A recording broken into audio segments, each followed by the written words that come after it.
आज हमारा ज्योग्राफी का पहला चैप्टर है संसाधन एवं उपयोग।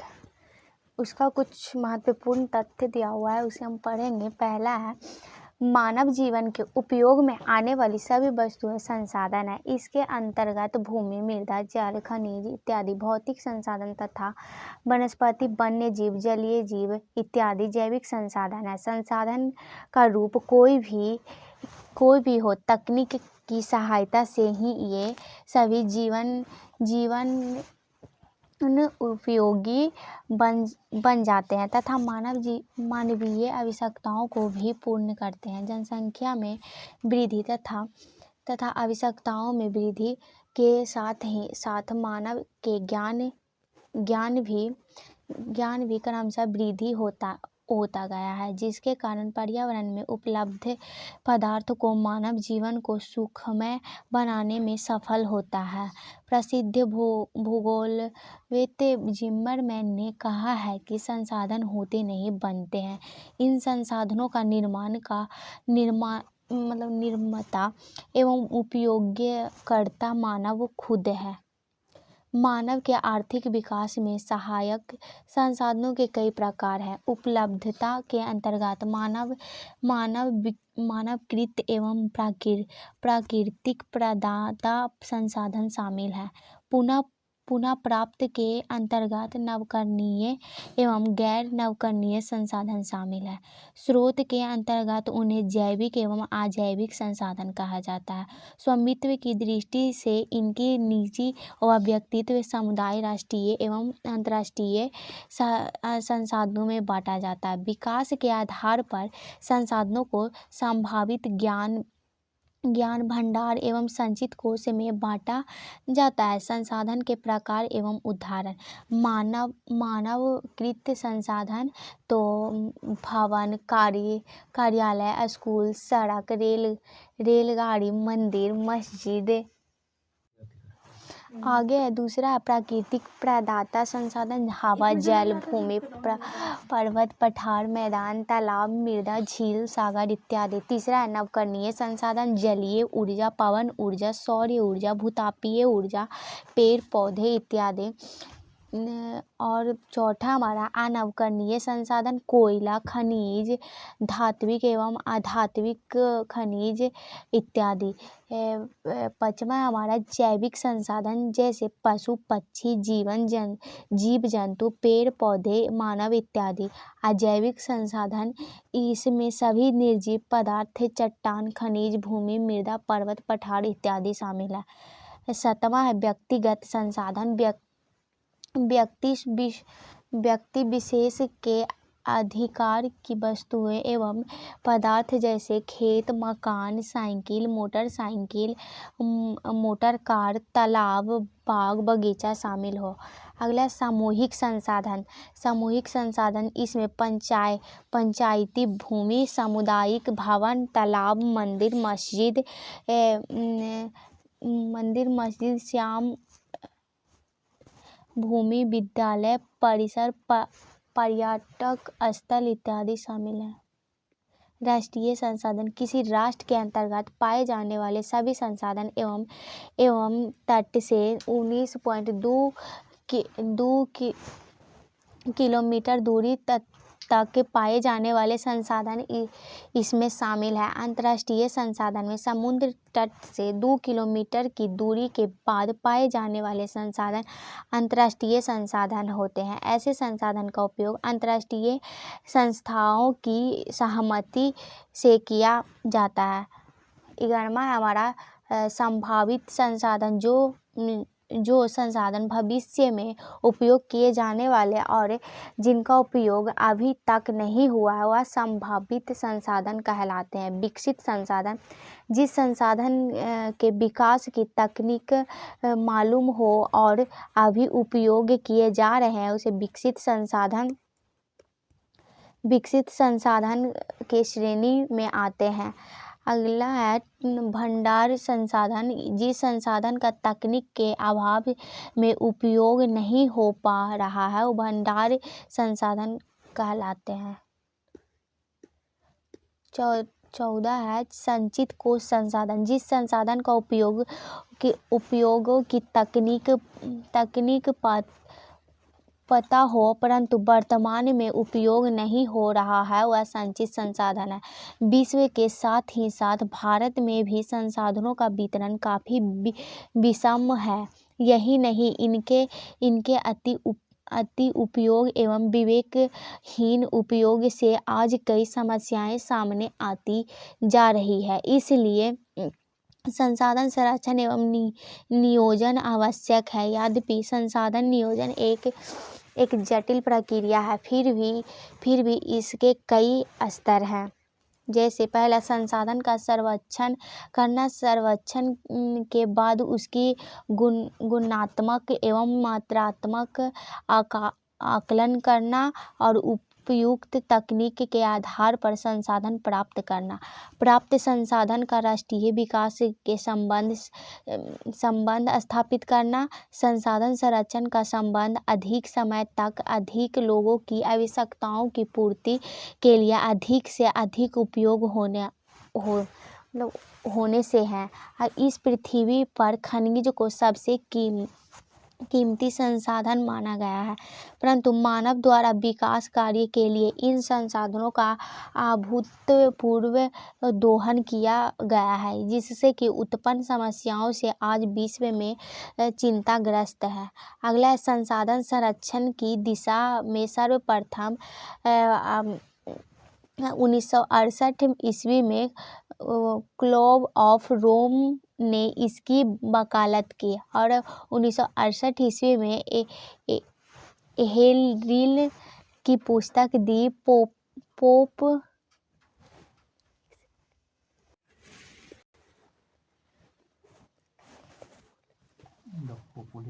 पॉपुलेशन बम तथा 1974 ईस्वी में सुमशेर ही पुस्तक स्मॉल इज ब्यूटीफुल प्रकाशित हुए। इसी बीच विश्व पर्यावरण विकास आयोग का गठन संयुक्त राष्ट्र संघ ने किया, जिसका अध्यक्ष नरबू की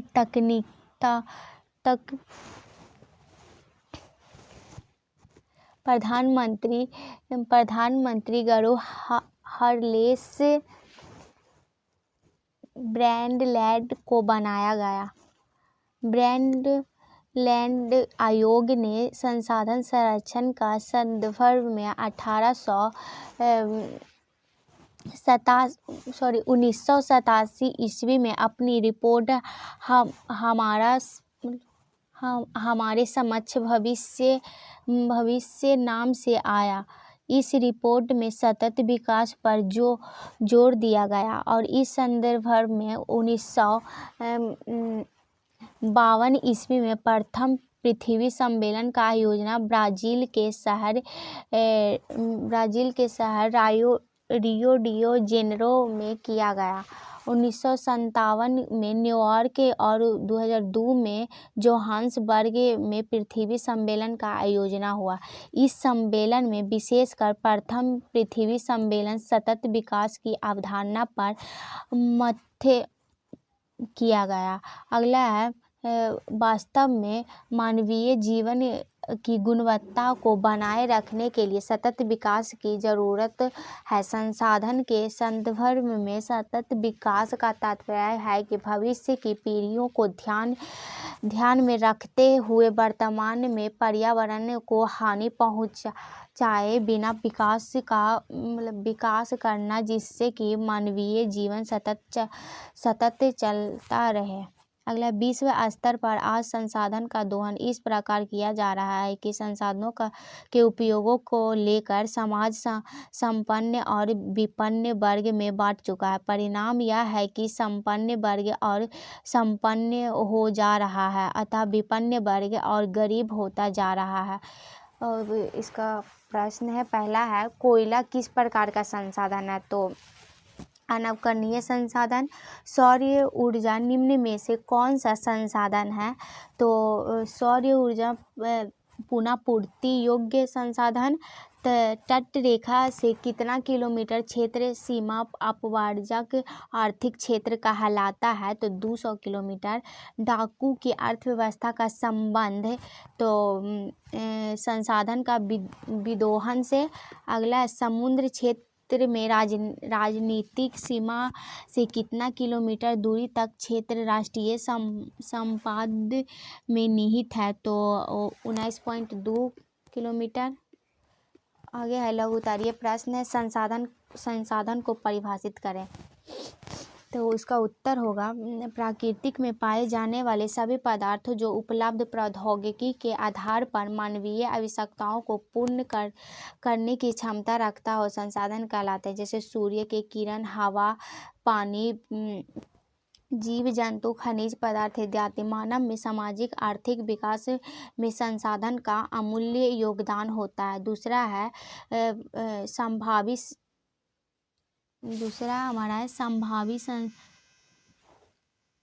आगे है संभावी और संचित कोष संसाधन।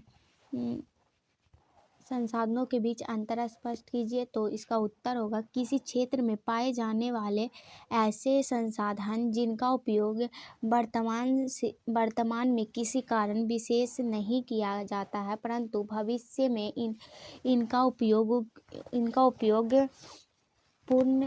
उपयोग पूरी संभावनाएं होती है और संभावी संसाधन कहलाते हैं। जैसे कि राजस्थान एवं गुजरात के पवन एवं सौर ऊर्जा ऐसे संसाधन जिसका उपयोग की जानकारी होती है, परंतु अभी इसका उपयोग प्रारंभ नहीं हुआ है, या भविष्य की पूंजी वाले ऐसे संसाधनों को संचित संसाधन कहा जाता है। जैसे कि भारत में यूरेनियम द्वारा बिजली पैदा करना। अगला तीसरा है संसाधन संरक्षण की उपयोगिता पर प्रकाश डाले, तो इसका उत्तर होगा, विश्व स्तर पर संसाधन का वितरण काफ़ी विषम है। किसी प्रदेश में संसाधन विशेष की अधिकता है, दूसरे प्रदेश में इसकी कमी होती है, जबकि प्रदेश का सर्वांगीण विकास के लिए संसाधनों की जरूरत होती है। विकास के नाम पर मानव ने संसाधनों का विवेकपूर्ण और अनियोजित उपयोग किया है। परिणाम स्वरूप कई पर्यावरण समस्याएं उभरने लगी है और कई संसाधन समाप्त के कगार पे पहुंच चुका है। इसलिए भविष्य में विकास के लिए और विशेषकर सतत विकास के लिए संसाधन का संरक्षण जरूरी है और उपयोग्य है। अगला है चौथा है संसाधन निर्माण के लिए तकनीकों की भूमिका को स्पष्ट करें। इसका उत्तर होगा, प्रकृति द्वारा किए गए पदार्थ को उपयोग में लाना कई कारकों पर निर्भर करता है। सबसे पहला, किसी पदार्थ का उपयोग जानना जरूरी होता है, फिर भी उस पदार्थ की आवश्यकताएं महसूस होनी चाहिए। आवश्यकता में वृद्धि के अलावा तकनीक ज्ञान को बढ़ोतरी होना भी जरूरी। उचित संभावनाओं और सुविधाओं के बावजूद संसाधन निर्माण हेतु तकनीक ज्ञान होना आवश्यक होता है। उदाहरण के लिए पृथ्वी के गर्भ में छिपे हुए खनिज संसाधन के रूप तभी ले पाया है उसका उपयोग की तकनीक विकास कर ली गई है। गिरते हुए जल में विद्युत पैदा करने का तकनीक विकसित होने के बाद ही जल संसाधन के महत्व में वृद्धि आई, अन्यथा वह यूं ही बहकर बर्बाद हो जाता। दूसरा दीर्घोत्तरीय प्रश्न है, पहला इसका क्वेश्चन है, संसाधन के विकास में सतत विकास की अवधारणा को स्पष्ट करें। उपभोगवादी संस्कृति तथा आर्थिक विकास के दौरान मानव द्वारा संसाधनों का अति दोहन किया जाता है, क्योंकि वर्तमान समय में विकास का मापदंड आर्थिक विकास से है। संसाधन के अंधाधुंध दोहन के कारण 1960 में कई यूरोपीय देशों के अमेरिका और इसके दुष्परिणाम सामने आने लगे हैं। इसके बीच 1968 ईस्वी में द पीपुल्स बम नामक पुस्तक एहरलीन की प्रकाशित हुई है तथा 1972 में द लिमिट टू ग्रोथ नामक पुस्तकों का प्रकाशन पर्यावरण विवादों का ध्यान आकर्षित हुआ है। अंततः संयुक्त राष्ट्र संघ विश्व पर्यावरण विकास आयोग का गठन कर गरो हार्लेस ब्रीटलैंड को इसका अध्यक्ष बनाया गया है। इन्हीं सारी समस्याओं का अध्ययन कर 1987 ईस्वी में आवर कॉमन फ्यूचर नामक रिपोर्ट पेश की, जिसमें सतत पोषणीय विकास पर जोर दिया गया है। सतत विकास की ऐसी अवधारणा है जिसमें आने वाली पीढ़ियों के ध्यान में रखकर पर्यावरण की क्षति पहुंचाए बिना वर्तमान में विकास करने पर बल दिया गया है। यही कारण है कि विश्व स्तर पर आज सतत विकास की अवधारणा पर जोर दिया जाने लगा है। भारत और बिहार के संदर्भ में सतत विकास के लिए कई सुझाव दिए जाने लगे हैं। सतत विकास के लिए संसाधन का विवेकपूर्ण उपयोग जरूरत, जिसके लिए संसाधनों का नियोजन आवश्यक है। संसाधन का उपयोग इस प्रकार होना चाहिए जिससे कि पूरे प्रदेश का संतुलन आर्थिक विकास संभव हो। दूसरा क्वेश्चन हमारा, स्वामित्व के आधार पर संसाधन विभिन्न प्रकारों में वर्णन किए गए हैं। इसका उत्तर है, संसाधन किसी भी देश के आर्थिक सामाजिक विकास की कुंजी है। सामान्यतः संसाधन का तथ्य प्राय प्राकृतिक संसाधन से लिए जाते हैं, परंतु प्राकृतिक संसाधन उपलब्ध सभी पदार्थ जिसमें मानवीय आवश्यकताओं एवं इच्छाओं को पूरा करने की क्षमता होती है संसाधन कहलाता है। यह संसाधन कई प्रकार के होते हैं, इसलिए संसाधनों का वर्गीकरण के कई आधार, इन आधारों के उत्पत्ति, उपयोगिता, विकास एवं स्वामित्व शामिल है। स्वामित्व के आधार पर संसाधन 4 प्रकार के होते हैं। पहला है व्यक्तिगत संसाधन। जो संसाधन किसी व्यक्ति को विशेष के अधिकार क्षेत्र से होता है वह व्यक्तिगत संसाधन कहलाता है। ऐसे संसाधन के बदले व्यक्ति सरकार को कर भी चुकता करता है, जैसे कि भूखंड, मकान, बाग बगीचा, तालाब इत्यादि। अगला दूसरा है सामुदायिक संसाधन। जब कोई संसाधन व्यक्ति विशेष कर ना होकर पूरे समुदाय अधिकार क्षेत्र में होता है, तब उसे हम सामुदायिक संसाधन कहा जाता है। ऐसे संसाधन का उपयोग समूह या समुदाय के लिए सुलभ होता है, जैसे कि पंचायती भवन, समुदाय भवन, मंदिर, मस्जिद, चरण भूमि, तालाब, विद्यालय, पार्क, खेल मैदान इत्यादि। तीसरा हमारा राष्ट्रीय संसाधन। वैधानिक तौर पर किसी देश का उपलब्धता सभी प्रकार के संसाधनों को राष्ट्रीय संसाधन कहा जाता है। प्राचीन काल में इन संसाधनों पर राज्यों का अधिकार होता था। वर्तमान समय में यह अधिकार सरकार के पास है। राष्ट्रीय महत्व के निर्माण कार्य जैसे सड़क मार्ग, रेल मार्ग, नहर बनाना, कारखाना स्थापित करना अथवा कार्यालय भवनों इत्यादियों के लिए सरकार द्वारा निजी अथवा सामुदायिक संसाधनों का अधिग्रहण कर लिया जाता है, तब वह राष्ट्रीय संसाधन बन जाता है। तटीय भाग से समुद्र में 19.2 किलोमीटर दूर तक का भाग राष्ट्रीय संसाधन का अंग माना जाता है। अंतर्राष्ट्रीय संसाधन सागर तट के 19.2 किलोमीटर के आगे एवं 2 किलोमीटर तक का समुद्र क्षेत्र संभावित देश का आर्थिक अपवर्जक क्षेत्र होता है। इसके आगे पाए जाने वाला संसाधन अंतर्राष्ट्रीय संसाधन कहलाता है, जिसका इस्तेमाल के लिए अंतर्राष्ट्रीय संस्थाओं की अनुमति लेनी पड़ती है।